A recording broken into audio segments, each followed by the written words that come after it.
لوگوں کو بہت عادت، کاروبار میں بھی، جاب میں بھی، بزنس میں بھی جھوٹ بہت زیادہ عام ہو گیا. اور جھوٹ کی مذمت میں قرآن پاک میں کئی مقامات پر اس کا ذکر ہے. سورہ نحل کی آیت نمبر 105 میرے پاس ہے. انما یفتری الکذب الذین لا یؤمنون بآیات اللہ واولئک هم الکاذبون. اللہ پاک فرماتا ہے جھوٹا بہتان وہی باندھتے ہیں جو اللہ کی آیتوں پر ایمان نہیں لاتے، اور وہی جھوٹے ہیں. اب اس آیت کی تفسیر میں تفسیر صراط الجنان میں لکھا ہے کہ آیت کا خلاصہ کلام یہ ہے کہ جھوٹ بولنا اور بہتان باندھنا بے ایمانوں ہی کا کام ہے. یہ جھوٹ بولنا اور بہتان باندھنا، اس کی مذمت بیان کی گئی. اس آیت سے معلوم ہوا کہ جھوٹ کبیرہ گناہوں میں بدترین گناہ ہے. کبیرہ گناہوں میں سے بھی بدترین گناہ ہے. قرآن پاک میں اس کے علاوہ بہت سی جگہوں پر جھوٹ کی مذمت فرمائی گئی، اور جھوٹ بولنے والوں پر اللہ پاک نے لعنت فرمائی. بکثرت احادیث میں بھی جھوٹ کی برائی بیان کی گئی ہے. جیسا کہ ایک حدیث پاک ہے جس میں فرمایا سچائی کو لازم کر لو، کیونکہ سچائی نیکی کی طرف لے جاتی ہے، اور نیکی جنت کا راستہ دکھاتی ہے. آدمی برابر سچ بولتا رہتا ہے اور سچ بولنے کی کوشش کرتا رہتا ہے، یہاں تک کہ وہ اللہ پاک کے نزدیک صدیق لکھ دیا جاتا ہے. اور جھوٹ سے بچو، کیونکہ جھوٹ فجور کی طرف لے جاتا ہے، اور فجور جہنم کا راستہ دکھاتا ہے. اور آدمی برابر جھوٹ بولتا رہتا ہے اور جھوٹ بولنے کی کوشش کرتا ہے، یہاں تک کہ اللہ پاک کے نزدیک کذاب یعنی جھوٹا لکھ دیا جاتا ہے. ایک حدیث پاک میں فرمایا جو شخص جھوٹ بولنا چھوڑ دے، اور جھوٹ باطل ہی ہے یعنی جھوٹ چھوڑنے کی چیز ہی ہے، اس کے لیے جنت کے کنارے میں مکان بنایا جائے گا. ایک حدیث پاک میں فرمایا بڑی خیانت کی یہ بات ہے کہ تو اپنے بھائی سے کوئی بات کہے اور وہ تجھے اس بات میں سچا جان رہا ہے اور تو اس سے جھوٹ بول رہا ہے.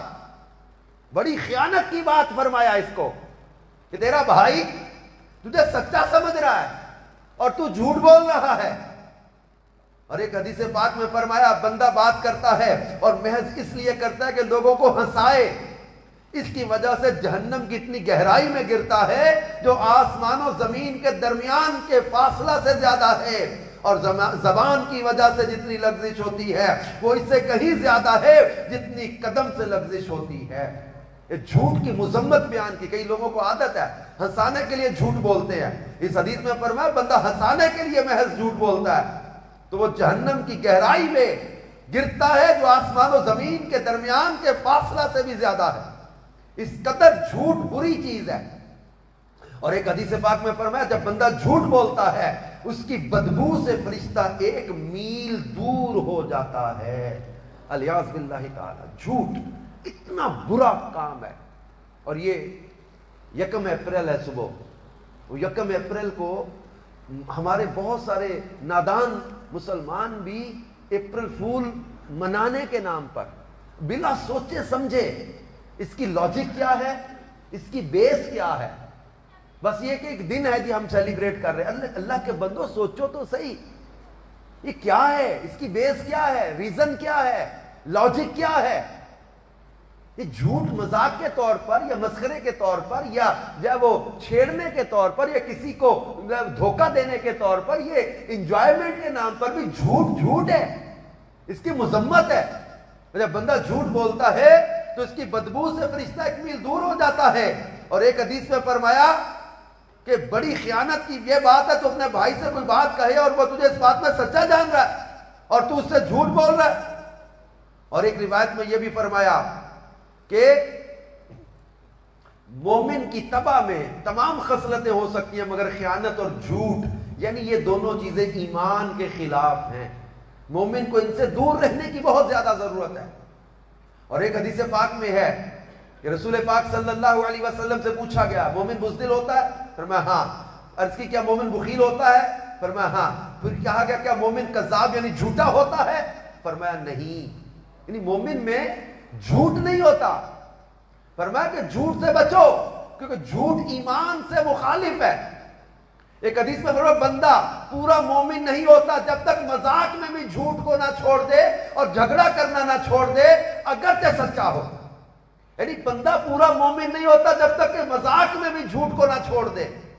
ایک حدیث پاک میں فرمایا ہلاکت ہے اس کے لیے جو بات کرتا ہے اور لوگوں کو ہنسانے کے لیے جھوٹ بولتا ہے، اس کے لیے ہلاکت ہے، اس کے لیے ہلاکت ہے.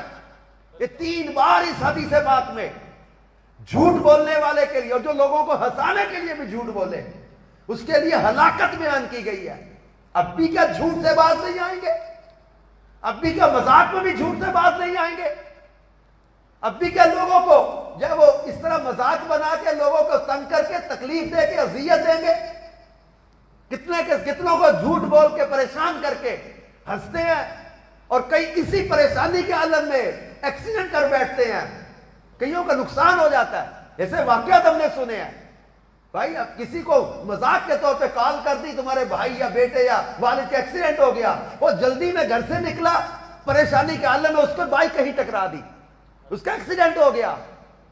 کئیوں کے اس طرح کے نقصان ہو گئے. نہیں کئی کمزور دل اس طرح کی خبر سن کے دل کئیوں کا بند ہو گیا، برین ہیمریج ہو گیا پریشانی کی بات سن کر. لوگ تو مذاق کر رہے اور بعد میں بتائیں گے کہ ہم مذاق کر رہے تھے. نقصان کر کے بلا کے کہیں کسی جگہ پہ بلا کے کسی ہاسپٹل میں بلا کے کیوں ایسا کر رہے ہیں؟